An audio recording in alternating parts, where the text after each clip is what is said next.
안녕하세요, 사진 찍는 회계사입니다. 오늘은 캐논 EOS R6 리뷰를 해보도록 하겠습니다. 그런데 요즘에 R6 리뷰가 유튜브에 많이 업로드 되고 있더라고요. 그래서 내용이 반복될 수 있으니까 저는 제가 중요하다고 생각하는 부분만 좀 집중적으로 파보도록 하겠습니다. 아무튼 캐논의 풀프레임 미러리스 라인업은 R이랑 RP를 1세대라고 볼 수 있겠고 2020년에 거의 동시에 출시된 R5과 R6가 2세대라고 할 수 있겠는데요. 조금 아쉬운 것들이 많았던 전작들과는 확실히 다른 모습을 보여주면서 완벽하게 업그레이드가 되었습니다. 제 생각에는 어떻게 보면 R5, R6가 네이밍에도 5와 6이라는 숫자가 붙고 이걸 기점으로 회사의 중심도 미러리스로 딱 전환되는 느낌도 들고, 그래가지고 진정한 의미에서는 1세대라고 생각이 될 정도로 기능적으로 완성이 된 느낌이에요. 그렇기 때문에 저도 R5를 예약 판매할 때 언제어 캐논 플렉스로 달려가서 바로 사버렸던 것이겠죠. 본격적으로 바디 얘기를 해보자면 R6는 가격도 그렇고 여러모로 봤을 때 중급형 모델이라고 보여집니다. 캐논 홈페이지에서 데스라 같은 경우는 아예 고급형, 중급형 이렇게 딱딱 라인업을 구분해 놨는데 미러리스는 별도로 언급이 없어서 좀 애매한 측면이 있지만 300만원대 가격과 성능을 고려해 볼 때 100만원대 보급형 바디인 RP랑은 조금 구분되는 중급형 바디인 것 같아요. R5는 고급형, 그리고 R6는 중급형, 그런 느낌으로 제가 그런 느낌을 강하게 받은 이유는 R6는 조작감에 있어서 상위 기종인 R5에 비교했을 때 특별히 불편함을 느끼지 못하고 오히려 더 편한 면도 있다는 것입니다. 저는 무엇보다 캐논에서 바디의 급을 결정하는 게 다름 아닌 조작감이라고 보거든요. 바디 외형을 보실 때 눈에 띄는 가장 커다란 차이점은 R5는 상단에 액정이 있고 R6는 그게 없는 대신에 모드 다이얼이 별도로 존재하는 것인데, 개인의 호불호는 있겠지만 저는 미러리스에서는 이 상단 액정을 잘 활용하는 편이 아니고요. 이렇게 모드 다이얼을 직접적으로 돌리는 게 훨씬 직관적이고 편했습니다. 예를 들어 이렇게 조리개 우선 모드에서 M 모드로 바꾸는 것도 편하고요. 동영상 모드로 전환하는 것도 훨씬 직관적이고 빠르고요. 그리고 나머지는 모든 게 버튼 구성이 상위 기종과 동일해서 조작성은 제가 지금까지 경험했던 캐논 카메라 중에서 가장 좋은 바디 아니었나 생각을 합니다. 다이얼이 풍부한 게 정말 큰 장점인데요. 바디에는 주로 검지로 돌리게 되는 메인 다이얼과 그리고 엄지 쪽에 위치한 퀵 컨트롤 다이얼, 그리고 후면에 존재하는 다이얼 등 총 3가지가 존재합니다. 게다가 RF 마운트 렌즈들은 컨트롤링을 제공해 주기 때문에 저는 M모드에서 조리개는 렌즈 컨트롤링, 셔터 스피드는 메인 다이얼, 그리고 감도는 엄지 쪽 다이얼, 그리고 노출 보정은 후면 다이얼에 배정을 했습니다. 여러분들도 자신의 사용 습관에 맞게 4가지의 다이얼을 이용해서 커스터마이즈 해 놓으시면 정말 편하게 조작을 할 수가 있어요. 다만 후면 다이얼은 이게 다이얼로만 작동을 하고 방향키 버튼으로는 눌러지지가 않는데, 이런 거는 이제 캐논 처음 써보시는 분들은 조금 당황하실 수도 있을 것 같습니다.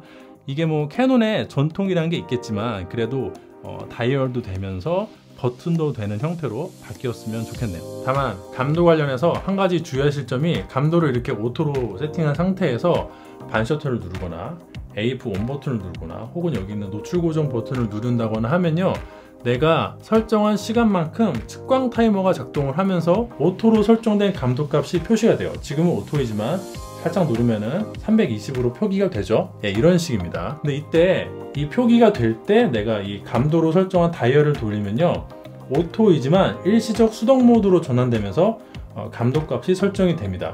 이때는 첫 번째는 내가 특정 감도값을 설정할 수는 있지만 기다리면 다시 이런 식으로 오토로 돌아가요. 두 번째로 측광 타이머가 완료되기 전까지는 반대로 오토로 돌아갈 수가 없어요. 뭔 소리냐, 예를 들어 반 셔터를 누르면 이렇게 320이 뜨는데 내가 이 상태에서 이걸 돌려가지고 값을 지정할 수가 있잖아요. 일시적으로 기다리면 자동으로 넘어가지만, 하지만 여기서 100에서 아무리 왼쪽으로 돌려봤자 얘가 오토로 넘어가질 않아요. 이러면은 바닥을 껐다 키거나 이렇게 터치해가지고 세트 버튼 눌러가지고 얘를 리셋을 시킨다거나 하면 됩니다. 그 외에도 여기 위에 있는 모드 다이얼을 돌린다거나 해가지고 이런 식으로 리셋을 시킬 수도 있겠고요. 어쨌든 간에 여러가지 방법으로 바디를 리플래시 시키면은 얘가 오토로 돌아와요. 또 이때는 일시적인 수동 모드이기 때문에 내가 예를 들어 이렇게 값을 설정하고 있잖아요. 그럼 마치 수동인 것처럼 1000이라고 떠 있는데 막상 얘를 터치를 하면은 오토로 가 있어요. 왜냐면은 진짜 수동이 아니라 일시적 수동 모드니까. 요거 이해를 못 하시면요, 이거 조작하시다가 이거 뭐야 하시는 순간이 옵니다. 그리고 측광 타이머가 발동되기 전에 지금 이렇게 오토라고 되어 있을 때 요 다이얼을 돌리면 이런 식으로 감도값이 변경이 되죠. 이때는 진짜 수동 모드로 전환이 된 거예요. 이 상태에서 다시 왼쪽으로 돌리면은 오토로 돌아가지만 내가 수동 모드에서 반 셔터를 눌러가지고 측광 타이머를 작동을 시키잖아요. 지금 셔터 스피드가 떴죠. 그러면은 측광 타이머가 작동하고 있는 거예요. 지금은 꺼졌는데 반셔터를 누르면은 이렇게 측광 타이머가 작동을 합니다. 이때는 다시 오토로 돌아갈 수가 없어요. 역시나 마찬가지로 이럴 때는 이제 여기서 리셋을 시킬 수가 있는데 아까랑 다르게 지금은 딱 100에 고정이 돼 있죠. 왜? 이거는 진정한 수동 모드니까 일시적 수동 모드가 아니에요. 그래서 오토로 돌아갈 수 있다. 이렇게 보시면 됩니다. 요거 좀 특성을 이해하셔야 조작이 편하실 거예요. 참고로 메뉴에서 이 측광 타이머를 설정할 수가 있는데 여기 보시면 4초부터 30분까지 설정할 수 있죠. 가장 짧게 하는 게 4초니까 참고하시면 될 것 같네요. 그리고 여기 조그스틱 멀티 컨트롤러를 제공해 주는데 발이에서 기본 설정은 이쪽에 있는 AF 포인트 선택 버튼을 누르고 그 다음에 이걸 이용해서 측거점을 이동하도록 되어 있는데 이러면 솔직히 조금 불편하잖아요. 그래서 메뉴에 가보시면요, 버튼의 커스터마이즈에서 이거를 설정할 수가 있습니다. 맨 밑에 보시면은 멀티 컨트롤러 여기서 이걸 눌러가지고 기본이 오픈데 이거를 AF 포인트 직접 선택으로 선택을 해주시면요, 그냥 이 상태에서 누르면은 이렇게 바로바로 움직이게 할 수가 있어요. 이것도 참고하시면 좋을 것 같네요. 그렇지만 저는 이것보다는 여기서 얼굴 플러스 트래킹을 설정하고 다니고 특정한 부분을 선택을 해야 될 때는 그냥 이렇게 터치를 해요. 그때 뷰파인더로 촬영하면 터치를 이용 못하지 않느냐? 아니요, 그때도 이 터치 앤 드래그로 뷰파인더를 보면서 액정을 터치해서 아주 편하게 초점을 잡을 수가 있어요. 캐논 미러리스는 터치가 되는 스위블 액정을 처음부터 염두에 두고 UI가 개발된 것처럼 다른 거는 몰라도 터치 조작이 매우 매끄러운데요. 조리개 셔터 감도 모드 여기서 그냥 누른 다음에 이걸 이런 식으로 조작을 할 수가 있습니다. 상당히 편하죠? 그 다음에 세트 버튼을 누르면 이렇게 설정이 돼요. 이게 조리개도 이렇게 터치로 조작을 할 수가 있고 노출 보정도 이걸로 충분히 가능합니다. 일반적으로 촬영을 할 때도 당연히 이런 기능이 좋지만 셀프로 촬영할 때 이게 진짜 예술이에요. 이렇게 셀피 모드에서 액정을 보면서 조리개 값이라든지 셔터 스피드 값이라든지 설정할 수가 있고요. 이게 진짜 편해요. 만약에 이게 안 되면은 설정을 하기 위해서 굳이 바디 뒷편을 이렇게 봐야 되는데 이러면 진정한 의미의 스위블 액정이라고 할 수가 없죠. 영상 분량 때문에 외관과 조작성 측면에서는 이 정도만 말씀드리고 넘어가겠지만 R6는 이것 외에도 이 앞쪽에 멀티펑션 버튼 사용성 등 여러가지 사용자 편의 측면에서 장점이 많으며 상위 기종을 이용하고 있는 이용자 입장에서도 R6는 오히려 더 만족스러웠다고 말씀드릴 수 있을 것 같습니다. 이제는 센서에 대해서 말씀을 드려야 할 것 같은데 R6는 약 2010만 화소로 2000만 화소급의 CMOS 센서를 장착하고 있습니다. 왜 하필 2000만이라고 생각하실 분도 계시겠지만은 이게 기존에 있던 다른 제품의 센서를 재탕한 거라는 게 유저들의 일반적인 해석이에요. 근데 보통 재활용했다고 하면 기분이 나빠야 되는데 그 재활용의 대상이 1DX Mark3라면은 얘기가 완전히 다르겠죠. 왕덱스 3가 구형 바디도 아닌데 이러면은 기분이 좀 좋아지잖아요. 저는 개인적으로 2000만 화소를 채택한 것에 대해서 아주 긍정적으로 해석하고 있습니다. 제가 그렇죠 뭐. 제 채널 계속 보신 분들은 아시겠지만 저는 고화소 모델은 그냥 화끈하게 아주 고화소로 가고 이런 일반형 모델들은 화소를 올리지 않는 것을 개인적으로 아주 선호하거든요. 아무튼 먼저 고감도 테스트와 보정 관용도 테스트부터 한번 보시죠. 해상력 차트의 일부분을 확대해서 보여드릴 텐데요. 맨 왼쪽에는 기준치로 ISO 100이 오고요. 중앙에는 각 ISO별로 촬영한 이미지를 위치했고요. 오른쪽에는 그 이미지에 노이즈 저감을 먹인 상태입니다. 일단은 6400까지는 거의 노이즈가 보이지 않아요. 대단히 우수하다고 볼 수 있고 12800부터 조금씩 노이즈가 보이기 시작을 합니다. 하지만 노이즈 저감을 먹이면은 상당히 깨끗한 이미지를 얻을 수 있어요. 그러던 게 25600부터는 슬슬 노이즈가 부각이 되기 시작을 하고 노이즈 저감을 먹이면은 해상력이 무너지기 시작을 합니다. 5만이 되면은 노이즈가 상당히 심해지고요. 노이즈 저감을 먹인 이미지는 민감하지 않으신 분들이 웹상에서 사용하는 정도는 될 거라고 봅니다. 하지만 이제 10만부터는 확실히 심해지고 노이즈 저감을 먹이면 선과 선 사이의 경계가 많이 무너지기 시작을 하죠. 다만 한 가지 고무적인 것은 여기까지는 컬러 노이즈는 정말 놀라울 정도로 억제가 돼 있어요. 하지만은 여기서부터 이제 확장 감도인데 컬러 노이즈가 상당히 심하죠. 요거는 조금 활용하기는 어려울 것 같아요. 실제 촬영된 고감도 샘플을 보여드리자면 요 정도 느낌인데 라이트룸에서 노이즈 감소를 50 정도 먹인 정도라고 보시면 될 것 같아요. 역시나 25600까지는 나름 괜찮고 5만 넘어가면서부터 조금 사용하기가 그렇게 바뀝니다. 다만 이건 사람마다 느끼는 게 달라서 여러분들이 직접 보시고 스스로 판단해 보시는 게 좋을 것 같습니다.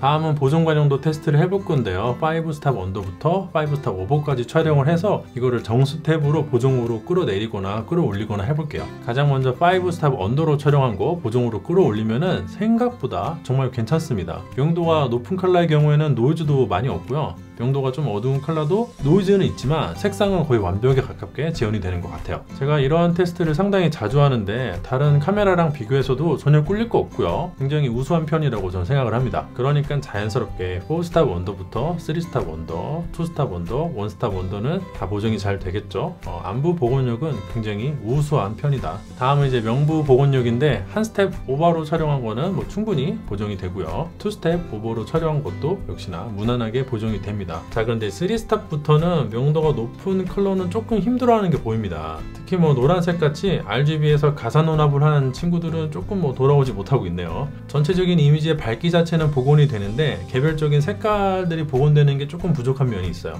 그리고 4스탑 오버부터는 이게 컬러들이 전혀 살아나지 못해서 제가 보기에는 보정 관용도는 3스탑까지 아닌가 라고 생각이 드네요. 정리를 하자면은 5스탑 언더는 노이즈는 조금 있지만 거의 완벽에 가깝게 색이 재현이 되고요. 4스탑 언더부터 2스탑 오버까지는 보정 관용도가 확실하게 보장이 됩니다. 그리고 3스탑 오버는 명부가 높은 색들은 조금 날아가지만 그래도 보정은 되고요. 4스탑 오버부터는 조금 무리가 있어요. 보정을 가장 극대화해서 촬영하실 분들은 제가 보기에는 한 스탑 언더 정도로 촬영하시기를 권해드립니다. 보정 관용도도 나쁘지 않고 특히 고감도 노이즈 억제 부분은 개인적으로 상당히 만족스러웠습니다. 사실 2000만 화소라고 하면 뭔가 굉장히 저화소처럼 보이지만 우리들이 지금 사용하고 있는 모니터 환경을 한번 생각해 볼 필요가 있어요. 저는 물론 지금 아이맥을 쓰고 있기 때문에 5K 모니터를 쓰고 있지만 대부분 최대 4K 모니터이고 핸드폰 같은 경우에는 그보다 더 못한 상태이고요. 근데 4K라고 해봤자 실상은 830만 화소 수준이잖아요. 그래가지고 사실 우리는 디지털 카메라 초창기 말고는 사진을 풀사이즈로 볼 수 없는 상태로 항상 작게 리사이즈 된 것을 보고 있는데요. 2000만 화소여도 4K 모니터 기준으로 2배 이상 확대해도 전혀 깨지지 않는 수준입니다. 따라서 2.5배 이상으로 크게 확대하거나 크롭하지 않는다면 특별히 불만은 없는 화소라고 생각을 하고요. 물론 디테일하게 풍경사진 찍어가지고 구석구석까지 선명하게 확대하는 맛은 없죠. 이제 그런 거는 고화소 바디의 장점인데 R6는 2000만 화소를 택하면서 여러가지 장점을 가지게 되었습니다.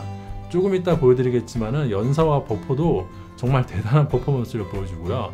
촬영된 결과물을 보정하는 속도나 저장하는 과정, 원본을 백업하는 일까지 진짜 효율적이에요. 꼭 아마추어가 아니더라도 프로분들 중에 작업 속도가 중요하신 분들께는 이런 점도 정말 대단히 큰 장점이라고 볼 수 있을 것 같습니다. 기본 JPEG 색감을 굉장히 좌우하는 오토 화벨은 크게 보면 두 가지가 있는데 화이트 우선과 분위기 우선이 있습니다. 조명이 조금 노랄 때는요 분위기 우선으로 해놓으면 사진이 살짝 더 노랗게 촬영이 됩니다. 자, 세팅을 똑같이 했을 때 이게 분위기 우선이고요, 이게 화이트 우선입니다. 차이가 눈에 보이시죠? 이게 분위기 우선, 이게 화이트 우선. 참고로 이렇게 JPEG 색감은요 R5랑 거의 유사해요. 요게 R6 분위기 우선, 요거는 R5 분위기 우선, 요거는 R6 화이트 우선, 요거는 R5 화이트 우선. 이거 궁금해하신 분들 많으셨는데 샘플 몇 가지만 더 보여드릴게요. 먼저 이거는 R6로 촬영한 샘플이고요, 요거는 R5로 촬영한 샘플입니다. 거의 달라지는 게 없죠? 다시 한번 보실게요. 다음은 핑크색 벽지에 노란 커튼을 자연광이 통과하는 상황인데요, 요게 R6고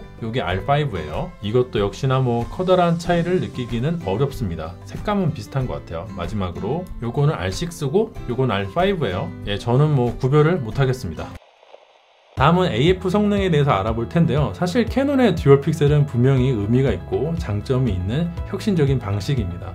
제가 7CD 사용할 때 라이브 뷰 상태에서 동체 추적이 된다는 것 자체가 당시에는 굉장히 센세이션 했었거든요. 그렇지만 시간이 지나면서 사람들 눈높이도 올라가고 전작인 R과 RP도 그게 약간 아쉬움이 있었지만은 이번에는 듀얼 픽셀 2로 업그레이드가 되면서 아주 쾌적하게 사용할 수 있도록 기능이 향상되었습니다. 실제로 AF 구동하는 모습을 보면요, 이렇게 정면을 볼 때는 눈이고 뒤를 돌면요 인물의 뒤통수에도 딱 네모가 들어오면서 아주 부드럽게 초점을 잘 잡아줍니다. 그리고 인물이 화면 밖에서 들어올 때 이 정도 반응 속도를 보여준다고 보고요. 제가 AF 온 버튼 누른 게 아니라 카메라가 이제 사전적으로 초점을 잡아주는 과정이라고 보시면 될 것 같아요. 측거점이 흰 박스면 제가 뭐 AF 온 버튼 누른 게 아니라 이렇게 측거점이 파란불이 들어와야 AF 온 버튼을 누르는 거예요. 장면 전환이 이렇게 빠르게 이루어지는데도 상당히 부드럽게 잡아내죠. 인물이 화면에 들어오자마자 흰 박스가 먼저 자리를 잡고 있는 게 보이실 거기 때문에 A4 버튼만 제대로 눌러주면 다 초점을 잡아낼 수 있습니다. 다음은 이제 얼굴을 가렸을 때 어떻게 되는가. 한쪽 가리면은 이런 식으로 되고 또 한쪽 가리면은 반대쪽 눈 찾아가죠. 자, 그런데 이제 양쪽을 가리면은 얼굴은 인식을 해요. 저래도 얼굴 인식합니다. 한쪽 눈 가리면은 한쪽 눈 보고 반대편 눈 가리면은 반대편 눈 잡고 그런데 양쪽 눈을 다 가리면은 그래도 얼굴 자체는 인식을 해요. 요거는 꽤 재밌네요. 그 다음에 이제 코를 가리면 눈을 못 잡더라고요. 얼굴 자체는 인식을 하는데 코를 가리면은 눈 위치를 감을 못 잡는 것 같아요. 요건 좀 참고하시면 좋을 것 같고, 다음에는 이제 마스크를 쓰면 어떻게 되는가. 마스크를 쓰면요 이런 식으로 얼굴 인식으로 전환이 됩니다. 왜냐면 코를 가렸으니까. 근데 이제 비정기적으로 눈을 잡는 경우는 있어요. 가끔 잡는 경우는 있는데 사용하다 보면은 대부분 이렇게 얼굴 인식으로 넘어가더라고요. 다음에 이제 어디까지 눈 검출이 가능한가. 네, 굉장히 우수합니다. 엄청 작아지는데도 지금 계속 잡고 있잖아요. 지금 풀리는데 사실은 저렇게 멀어지면 저기서 눈을 잡나 얼굴을 잡나 별로 의미가 없이 다 초점이 맞거든요. 아무리 그 심도가 낮은 렌즈를 쓰더라도 지금 풀렸잖아요. 또 얼굴 인식은 진짜 정말 대단한 발전을 했습니다. 전작에 비해서 뭐 얼굴 잡아내고 눈 잡아내고 이 정도면은 진짜 부족함 없이 누구나 다 편하게 사용할 수 있어요. 지금도 보면은 얼굴 잡은 데서 바로 눈으로 들어오잖아요. 다시 보실까요? 얼굴 인식하고 바로 눈으로 들어오죠. 이런 건 누구도 나쁜 평을 할 수가 없어요. 정말 좋습니다. 다음은 이제 실제로 연사를 하면 어떤 느낌인지 보여드리도록 하겠습니다. 고속 연속 촬영 플러스 H 플러스로 촬영을 하면은 이 정도 느낌이라고 보시면 될 것 같아요. 블랙아웃은 없지만은 조금 프리징이 있는 그 정도 상태라고 보시면 될 것 같네요. 실제 촬영된 이미지를 보시면요 당연히 초점 다 잡혔죠. 놓친 거 한 장도 없습니다. 이걸 못 잡으면 제가 좋은 소리를 못 하죠. 그리고 이제 고속 연속 촬영 그냥 H 모드, 여기서도 이제 촬영을 한번 해보도록 할게요. 실제 촬영에 들어가면 이것도 블랙아웃은 없더라고요. 약간 프리징이 있는 정도라고 보시면 될 것 같고, 역시나 뭐 이것도 당연히 초점 다 잡아냈겠죠. 실제 결과물 보시면요 한 장도 놓친 거 없이 다 깔끔하게 모델의 얼굴과 눈을 검출해냈습니다. 자, 다음은 전자색 셔터인데 요거는 20연사로 고정이 됩니다. 엄청 매끄럽죠? 다만 로우 플러스 JPEG이다 보니까 중간에 버퍼가 2번 차더라고요. 그전에는 완벽하게 마치 동영상인 것처럼 다 초점을 잡아내는데 버퍼가 발생하면 그 다음 한두 장은 조금 초점 못 잡더라고요. 뭐 그렇다고 R6 버퍼 나쁜 거 아닙니다. 버퍼 얘기는 제가 좀 이따 해드릴게요. 버퍼 진짜 끝내줘요. 아무튼 이제 다음은 이제 여성 모델 말고 제가 직접 달리는 거 보여드리도록 할게요. 촬영 안 하고 먼저 달렸을 때는 이 정도 느낌이고, 이제 실제로 연사에 들어가면요 요 정도 느낌입니다. 당연히 다 초점 잡혔어요. 한 장도 놓친 거 없이 다 잡아냅니다. 이거 몇 번을 해도 똑같아요. 다음에는 제가 얼굴 인식이 안 될 정도로 아주 멀리 가서 얼굴 인식이 풀렸죠. 이 상태로 달리는 거 보여드릴게요. 이러면 연사 중에도 얼굴을 딱 잡아내는데, 멀리 있을 때는 가슴팍을 잡아도 그게 얼굴까지 다 심도에 들어오기 때문에 초점 잡히고요. 심도가 나갈 수 있는 근접거리에 들어오면 얼굴을 인식해가지고 역시나 완벽하게 얼굴을 잡아냅니다. 다만 한 가지 주의하실 점이 지금 상단에 파란불 들어와 있죠. 저렇게 다른 곳에다가 초점 잡아놓고 시작을 하면요 반응이 좀 느려요. 저럴 때는 재빨리 손을 떼가지고 초점 검출을 다시 한번 해주시기를 권장해 드릴게요. 이게 AF가 잘 되는 것도 잘 되는 것이지만 무엇보다 이 측가점 따라다니는 애니메이션이 상당히 부드럽고 쾌적합니다. 전작들은 이런 게 한 박자 늦게 움직이는 것도 있고, 측거점 크기가 들쭉날쭉해지면서 흰색 박스가 커졌다 작아졌다 하는 알고리즘이 뭔가 정신 사나웠는데, 이번에는 그런 것들도 많이 안정화되었어요. 물론 현재 AF 성능이 더 이상 발전이 필요 없을 정도의 최고의 수준은 아닌 부분은 있습니다만, 뛰어다니는 물체보다 더 빠르게 움직이는 물체 등 아주 극단적인 상황에 몰리면은 약간 헤매는 경향이 있긴 하지만, 그런 거는 일반적인 촬영 환경에서는 거의 느끼기가 힘들고, 이 정도 AF 성능에는 당연히 좋은 평을 해야지 나쁜 평을 하는 건 좀 오바인 것 같아요. 그리고 R5와도 AF 퍼포먼스에서는 거의 차이가 없어서 이 부분은 전혀 급 나누기가 없는 느낌이 들었어요. 제가 지금 몇 달째 사용 중인데 기존에 사용하던 감각이라는 게 있잖아요. 그런 거에서 이게 뭐 달라진 게 전혀 없다는 느낌을 굉장히 강하게 받았습니다. 이것도 한번 비교해서 보여드리도록 할게요. 자, 먼저 R6입니다. 모델이 걸어오시면서 한 바퀴 돌고 다시 앞을 보는 거 아주 부드럽게 잡아내죠. 그 다음엔 R5 한번 보세요. 차이가 느껴지시나요? 저는 잘 모르겠어요. 굉장히 둘 다 부드러워요.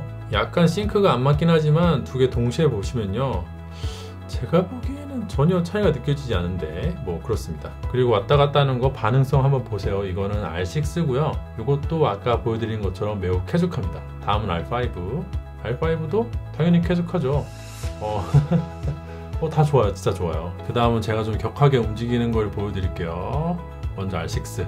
느려 보이시겠지만 이거 최대한 빠르게 움직인 거고요. 그 다음에 이제 R5 비교를 해보세요. 뭐 나쁘지 않죠? 네, 거의 뭐 비슷합니다. 이것도 R6인데 다시 R6예요. 이거는 다시 한 번 더 해볼게요. 후다닥 앞으로 왔다 갔다 하고 좀 쫓아가는 게 이게 매끄러워가지고 이게 뭐 버벅거리는 게 있어야 차이가 느껴지는데, R6나 R5나 다 매끄럽게 잘 따라다녀서 여러분들이 몇 번을 보셔도 차이를 느끼기는 거의 쉽지 않을 것 같습니다. 일단은 여기까지만 할게요. R6, 요거는 R5. 반응성을 봐도요, 둘이 이제 나타났을 때 반응하는 게 속도가 차이가 없어요. 제가 보기에는 똑같아요. 그리고 이러한 우수한 AF 성능이 동영상에도 그대로 적용이 가능합니다. 동영상 AF 구동 모습은 다음과 같은데, 사진이랑 똑같이 정면 향하면 눈 검출하고 후면 향하면은 사람 뒤통수 잡았다가 다시 눈 잡고 완벽하죠. 그리고 이제 뒤에서 걸어갔다가 앞으로 하는 것도 할 텐데, 이것도 사진이랑 똑같이 굉장히 작아져도 눈 인식 잘 해냅니다. 그리고 앞에서 걸어오면은 부드럽게 이어지고, 동영상도 사진과 마찬가지로 거의 완벽에 가까운 AF를 가지고 있습니다. 이게 실생활에서 불편함 느끼기가 굉장히 어려워요. 안녕. 다음은 이제 영상 기능. 사진 관련해서는 거의 완벽에 가까운 스펙을 가지고 있는 R6이지만 영상 쪽은 나쁘다고 말하기는 조금 그렇지만, 그렇다고 좋다고 하기에도 조금 그래요. 단점부터 말씀드리자면 영상 촬영 모드가 M모드와 P모드밖에 지원되지 않습니다. 물론 저 같은 경우는 영상에서 A모드를 쓴 게 언젠가 마지막인지 잘 기억이 나지 않을 정도로 요즘에 M모드만 쓰긴 합니다만, 사진하고는 다르게 영상은 프레임 레이트 곱하기 2배만큼 쉬어서 고정시키는 경우가 많으니 그런데, 그래도 그런 신경 안 쓰고 영상 촬영하시는 입문자분들에게는 A모드가 있으면 좋긴 하거든요. ND 필터도 꼭 챙겨야 되고, 그리고 All I는 지원하지 않고 IPB만 지원하는데, 제 생각에는 이건 뭐 좀 아쉽긴 하지만 그래도 단점으로 꼽기는 좀 그래요. 타사 카메라는 이런 거 언급도 없이 IPB만 있는 것도 많은데, 이거를 굳이 단점으로 꼽는 경우는 저는 거의 못 봤거든요. All I 지원되는 건 장점이지만 IPB만 되는 건 뭐 그냥 평타 느낌이라고 보면 될 것 같습니다. 그 외에는 4K는 5.1K 오버샘플링으로 60p까지 지원이 됩니다. 120p는 없지만 뭐 2020년 출시 기준으로 이 정도면은 좋은 평가를 할 수 있는 준수한 성능이라고 보고요. FHD는 120p까지 고속 모드로 지원이 되는데 오디오가 들어가지 않고, 크롬 모드에서는 FHD 120p가 안 됩니다. 일단 설정별로 동영상 해상력 테스트를 해보도록 할게요. 역시나 아까 보여드렸던 해상력 차트를 촬영을 해가지고 400%로 확대를 해보도록 하겠습니다. 먼저 풀프레임 화각부터 보시자면 4K 같은 경우에는 5.1K 오버샘플링이기 때문에 굉장히 이미지가 깔끔하고 선회도에 아무런 문제가 없는데요. FHD 같은 경우에는 조금 그렇죠. 이게 아마 라인 스키핑인 것으로 추정이 되는데 뭐 그렇습니다. 다음에는 이제 크롬 모드 슈퍼 35mm에서는 4K는 여전히 깔끔한 이미지를 보여줍니다. 이것도 별픽셀 리드아웃인 거는 맞아요. 그리고 FHD 같은 경우에는 아까보다는 훨씬 양질의 이미지를 보여줍니다. 아무래도 크롭이 되니까 그렇겠죠. 일단은 4K를 양쪽을 비교해 보시면요, 풀프레임으로 촬영을 하든 간에 슈퍼 35mm로 촬영을 하든 간에 거의 해상력 차이가 없고 모두 우수하기 때문에 그냥 편리하게 원하시는 화각으로 선택을 하시면 될 것 같고요. FHD 같은 경우에는 풀프레임 상태에서 촬영을 하다 보면요, 굉장히 해상력이 저하되는 것을 확인할 수가 있습니다. 이것도 참고하시면 좋을 것 같습니다. 그리고 크롭이 없다고는 하는데 4K에서 크롭이 아주 정말 조금이지만 있기는 있어요. 그래도 뭐 1.08배인가? 이 정도는 소수점 맞추는 단수 조정 개념으로 보고요. 그냥 논 크롭이라고 말해도 되지 않을까 싶긴 합니다. 그리고 디지털 IS를 켜면은 살짝 더 크롭이 되기도 하고요. 근데 여기서 좀 한 가지가 있는데, 바로 모든 설정에서 다 디지털 IS 설정이 가능하고 AF도 완벽하게 듀얼 픽셀로 구동합니다. 4K 60p, FH 120p 모두 자유롭게 설정할 수 있어요.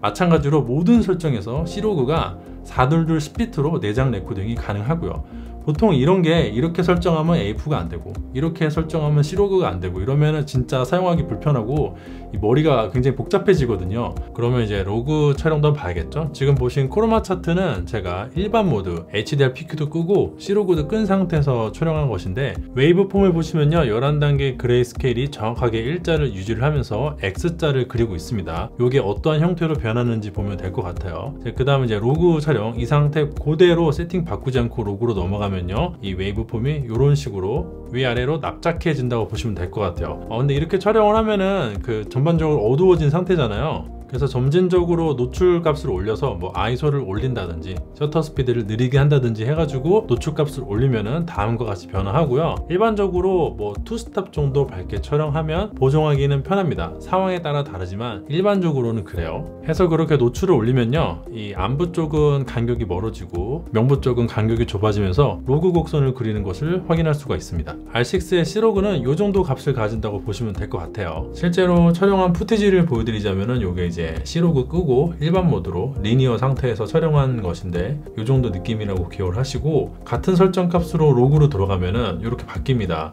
약간 어둡죠? 탁하고. 이건 당연한 건데 여기서 밝기를 올리면은 이런 식으로 바뀐다고 보시면 될 것 같아요. 이게 투스탑 정도 올린 상태고요. 여기서 보정 들어가면은 이런 식으로 깔끔하게 보정됩니다. 그리고 21단계의 DR을 체크할 수 있는 자일라 토니원을 이용해서 C로그가 어느 정도 DR을 가지고 있는지 체크를 해봤는데요. 일단 참고 목적으로 리니어 일반 촬영부터 체크를 해보자면요, 대략 8스탑 정도의 DR을 보여줍니다. 제가 회색으로 칠한 9번째 칸, 10번째 칸은 실제로 스포이드 찍어보면요, 거의 의미가 없는 데이터라고 보시면 될 것 같아요. 이거 관련해서 이해가 안 되시는 분은 제가 예전에 올린 C로그 영상 참고하시면 될 것 같습니다. 그 다음은 이제 C로그인데요. C로그는 대략 11단계의 DR을 표현할 수가 있습니다. 플러스로 하나 정도 남아있는 12는 눈으로 보면 언뜻 보이긴 하지만 실제 스포이드를 찍어보면요, RGB 중에 하나 두 개 정도는 아예 의미가 없는 데이터가 남아있더라고요. 그래서 이거는 제외를 했어요.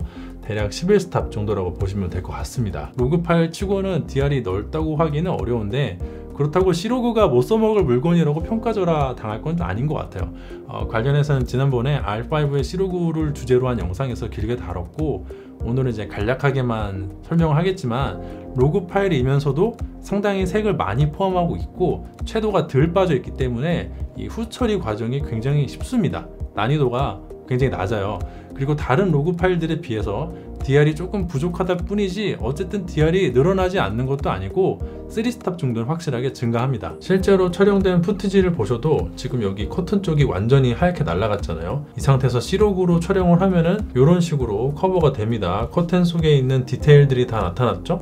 인물이나 그 안부에 있는 것도 표현이 다 충실하게 되고 있고요. 이렇게 활용할 수 있어요. 로그 파일 자체가 컬러를 많이 머금고 있기 때문에 실제 그레이딩에서 많이 손을 보지 않고 웨이브폼 보면서 명부 올리고 안부 조금 내려준 다음에 채도 진짜 조금만 올려주면요, 굉장히 손쉽게 컬러가 살아나서 저 같은 영상 초보도 손쉽게 로그 보정을 할 수가 있습니다.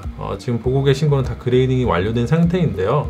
보시기에도 뭐 무난하잖아요. 저도 할 수 있으니까 여러분들도 다 이거 사면 할 수가 있어요. 배경에 있는 명부 디테일도 살아있고 인물에도 노이즈 적고 저는 만족합니다. 이러한 C로그에 익숙하신 분들은 오히려 다른 로그 파일에 잘 적응을 못 하시거나 작업 시간이 이제 늘어나는 경험을 하시게 되는데, 그래서 현업에서 캐논만 쓰시는 감독님들이 많이 계시는 거라고 봐요. 즉 각자 다 장단점이 있는 것이고 C로그도 나름의 장점이 있다고 봅니다.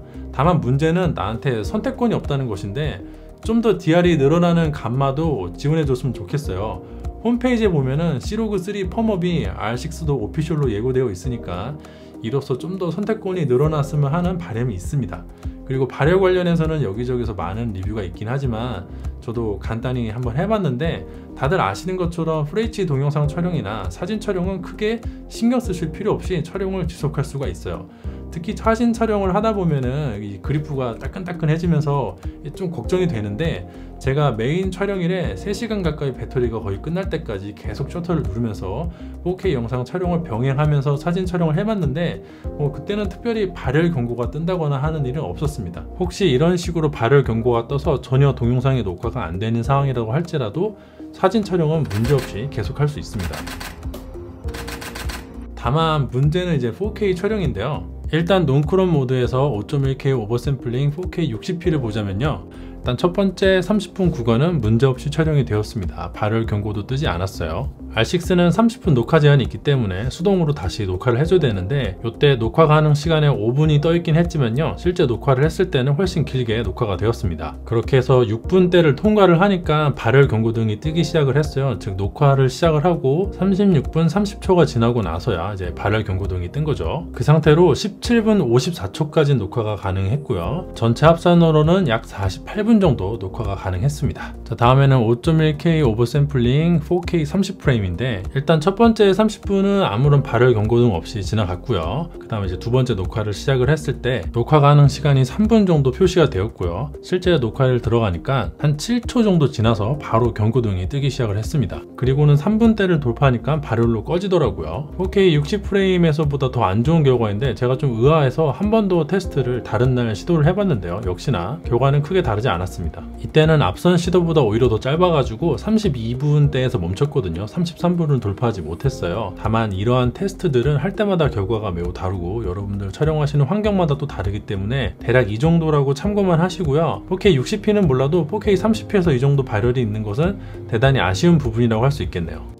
그런데 한 가지 재밌는 거는 제 4K 60프레임 크롭 모드에서는요 굉장히 길게 녹화가 되더라고요. 일단 당연하게도 첫 번째 녹화는 가뿐하게 30분 넘겨주시고요. 두 번째 30분도 가뿐하게 넘겼습니다. 60분 정도 촬영을 하면서 발열 경고등이 막판에 뜨긴 했지만 어쨌든 간에 무난하게 촬영은 완료가 되었습니다. 그러다 보니 세 번째 녹화 들어갈 때는 발열 경고등이 이미 떠 있었고요. 녹화 가능 시간도 2분 정도 남아 있었습니다. 일단 이 상태로 녹화를 들어가긴 했는데 배터리가 없어서 7분 정도 촬영을 하고 촬영이 중단되었습니다. 그래서 그 다음에는 배터리를 제가 교환을 해줬어요. 그렇게 해서 3분 더 촬영하고 70분대에 도달하니까 이제는 메모리 카드가 꽉 차가지고 더 이상 녹화가 되지 않았습니다. 배터리랑 메모리 카드를 파괴를 했어요. 참고로 메모리 카드는 UHS-2 쓰기 속도 300짜리 128기가고요. 일단 포맷을 하고 다시 녹화에 들어갔습니다. 그리하여 12분 정도를 더 촬영을 하고 드디어 촬영이 과열로 종료가 되었습니다. 전체 합산으로 1시간 23분 정도 촬영이 되었다고 보면 될 것 같습니다. 제 생각에는 R6 하나만 가지고 4K 촬영용 북박이 캠으로 쓰기는 어려움이 많을 것 같고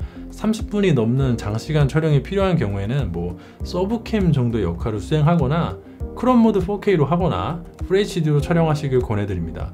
논크롭 4K는 여행이나 일상에서 사진 촬영 중간중간 활용하는 용도로 쓰는 게 좋을 것 같아요. 영상에서 몇 차례 언급한 버퍼에 대한 테스트를 해볼까 하는데 버퍼는 진짜 그야말로 크레이지합니다. 크레이지. 참고로 R6는 UHS-2 더블 슬롯이고요. UHS-2 카드를 사용해서 로우 파일 플러스 JPEG 제일 큰 사이즈로 촬영을 했을 때 128기가 메모리를 거의 꽉 채울 때까지 8분간 약 5000컷이 연속적으로 촬영되는 말도 안 되는 미친 퍼포먼스를 보여줬어요.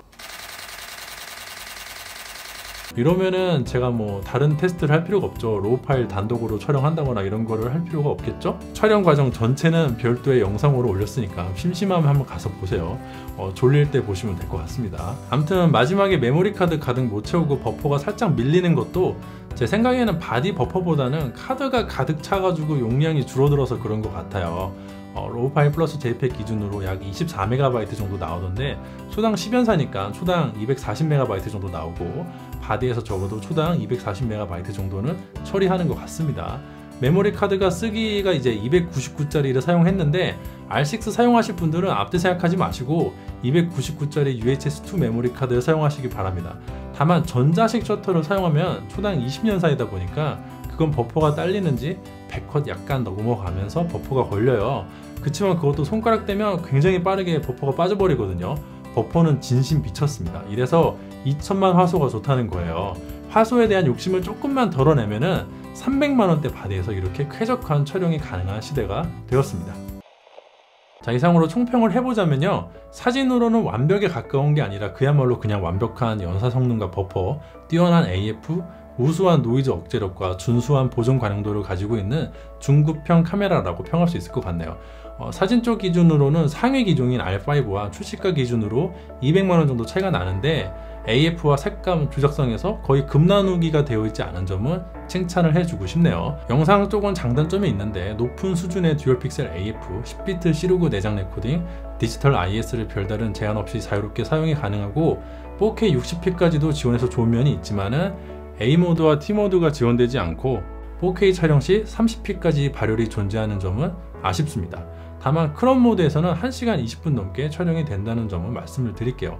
전반적으로 대단히 만족스럽지만 사소하다면 사소한 한 가지 그 개인적인 불만은 이게 바디가 마그네슘 합금이 아니라 폴리카보네이트 합성 수지를 사용했다는 점인데, 물론 R5랑 같이 놓고 비교해보면 이게 티가 많이 나는가, 외부에 별도로 도장이 되어 있기 때문에 그렇게까지 티가 엄청 나진 않습니다. 이거 보고 야 그냥 확실히 다르네 라고 느끼실 분은 별로 없을 거라고 봐요. 다만 중급형 바디에서 재질이 마그네슘이 아니라는 게 약간 기분이 좀 그런 게 있습니다. 그래도 좀 미안하니까 이제 실드를 좀 쳐보자면은 퍼포먼스적인 측면에서는 상위 기종이랑 최대한 같은 기능을 넣어주고 외관 재질에서 원가 절감을 하는 선택을 했다고 하면 그 정도는 어느 정도 납득을 할 수 있을 것 같아요. 여러 가지 뭐 고려할 상황이 있겠지만 제가 테스트한 범위 내에서 기기의 기능 자체로만 놓고 보면 말씀드린 대로 사진에서는 중급형이라는 급 그 이상의 성능을 보여주는 바디라고 생각을 하고, 캐논의 우수한 렌즈들과 어울리는 완성된 성능의 바디가 출시되어서 R5와 함께 본격적인 미러리스로의 전환점이 되는 기준이 될 거라고도 생각을 합니다.